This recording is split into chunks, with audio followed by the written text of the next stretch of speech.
नमस्कार। हिंदी में आज हम संधि पर बात करेंगे और आज पढ़ेंगे हम गुण संधि और वृद्धि संधि।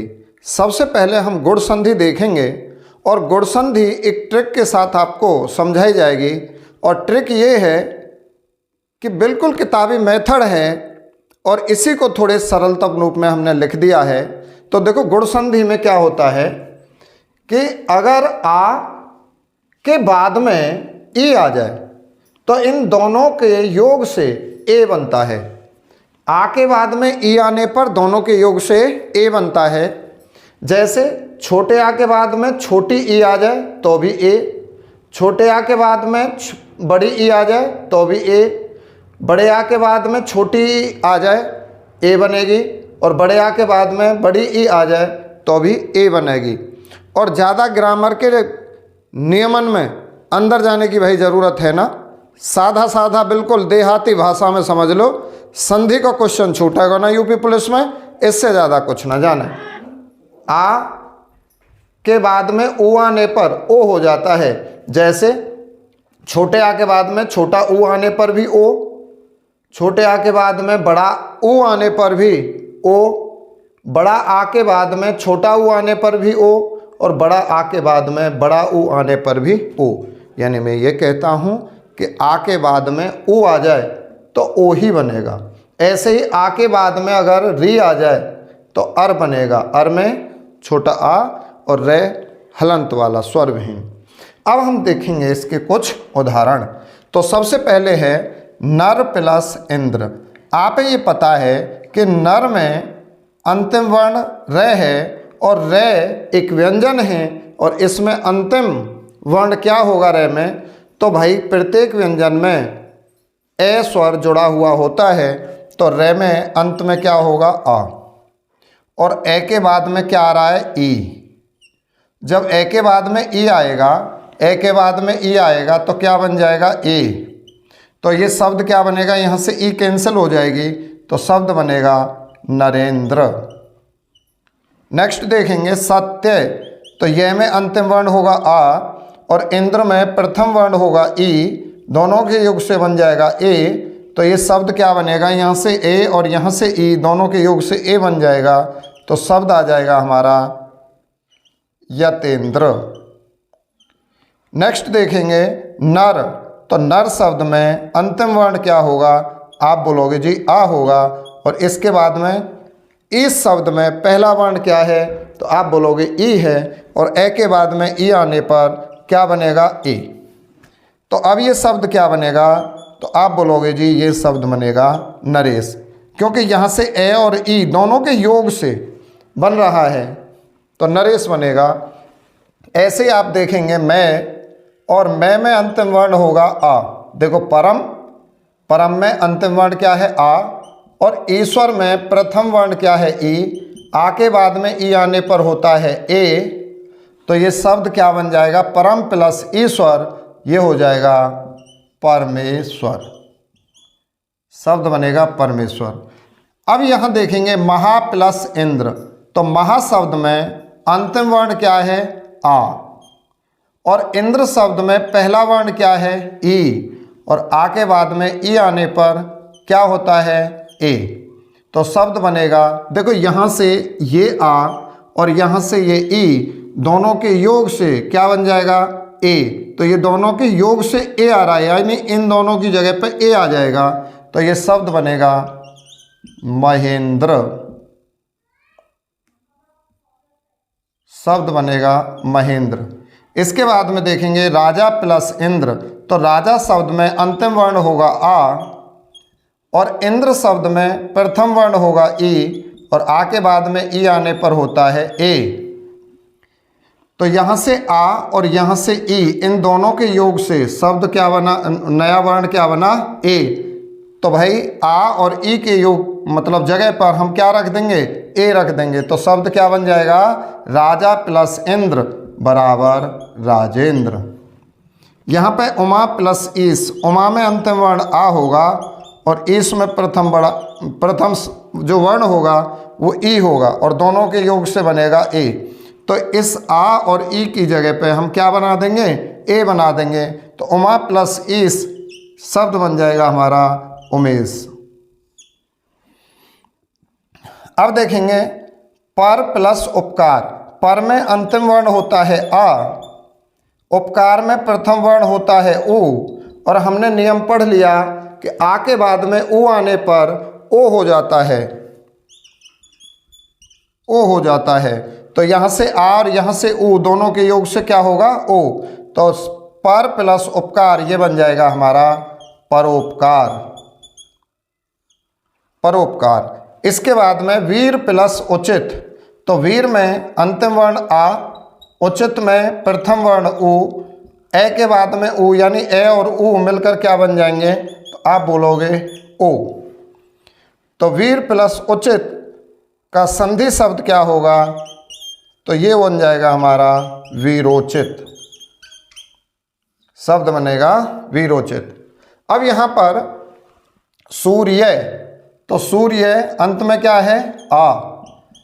ऊर्जा, ऊर्जा में पहला वर्ण क्या है ऊ, और आ के बाद में छोटा ऊ या बड़ा ऊ कोई सा भी ऊ आएगा तो नया वर्ण ओ ही बनेगा।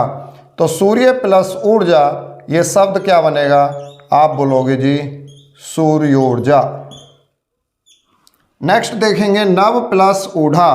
तो नव शब्द में अंतिम वर्ण आ, ऊढ़ा शब्द में प्रथम वर्ण उ, दोनों के योग से हो जाएगा ओ। तो नव प्लस ऊढ़ा का संधि शब्द होगा नवोढ़ा। अब महा प्लस उदय। महा शब्द में अंतिम वर्ण आ, उदय शब्द में प्रथम वर्ण उ, आ के बाद में उ आने पर होता है ओ। तो महा प्लस उदय ये बन जाएगा महोदय, क्योंकि यहाँ से ये आ और यहाँ से ये उ, इन दोनों की जगह पे आप बना देंगे ओ, और ओ एक स्वर है और कोई भी स्वर बीच में नहीं आता है, उसकी केवल मात्रा आती है, इसलिए यहाँ पे ओ की मात्रा आ जाएगी। अब यहाँ पर महा प्लस उत्सव। महा शब्द में अंतिम वर्ण होता है आ, उत्सव में प्रथम वर्ण होता है उ, आ के बाद में उ आने पर होता है ओ। तो महा प्लस उत्सव, महा में आ और उत्सव में उ, इन दोनों के योग से क्या बन जाएगा यहाँ पे उ। तो शब्द बनेगा महा प्लस उत्सव बराबर महोत्सव। ऐसे एक शब्द है हमारे पास दया प्लस उर्मी। तो दया शब्द में अंतिम वर्ण क्या है, आप बोलोगे जी दया शब्द में अंतिम वर्ण आ है, उर्मी में प्रथम वर्ण उ है, आ के बाद उ आने पर ओ हो जाता है। तो दया प्लस उर्मी इसका संधि शब्द क्या होगा, आप बोलोगे जी शब्द बनेगा दयोर्मी। अब देखो राजा प्लस ऋषि। तो राजा शब्द में अंतिम वर्ण है आ, ऋषि शब्द में प्रथम वर्ण है री, और आ के बाद में री आने पर ये हो जाता है अर, ये हो जाता है अर। अब देखो यहाँ पर आ और यहाँ पर ये री, इन दोनों के योग से क्या बनेगा, अर बन जाएगा। तो ये राजा प्लस ऋषि जो शब्द है इसका संधि शब्द बनेगा राजर्षि, राजर्षि। अब एक बात ध्यान देने की है कि ये जो आ की मात्रा है, यानी ये जो आ है, आ के बाद में क्या आ रहा है री, तो दोनों के योग से बन जाएगा अर। तो छोटे आ की तो कोई मात्रा होती नहीं है, और ये रे जो है ना ये हलंत वाला है। तो अगर राज के बाद में हलंत वाला रे है, स्वर विहीन रे है, तो भाई ये इससे अगले अक्षर के सिर पे बैठेगा। अगर यहाँ तक संधि आपकी समझ में आई तो एक शब्द आपके लिए हमने छोड़ दिया है ब्रह्म प्लस ऋषि। तो अब हम बात करेंगे नेक्स्ट संधि की।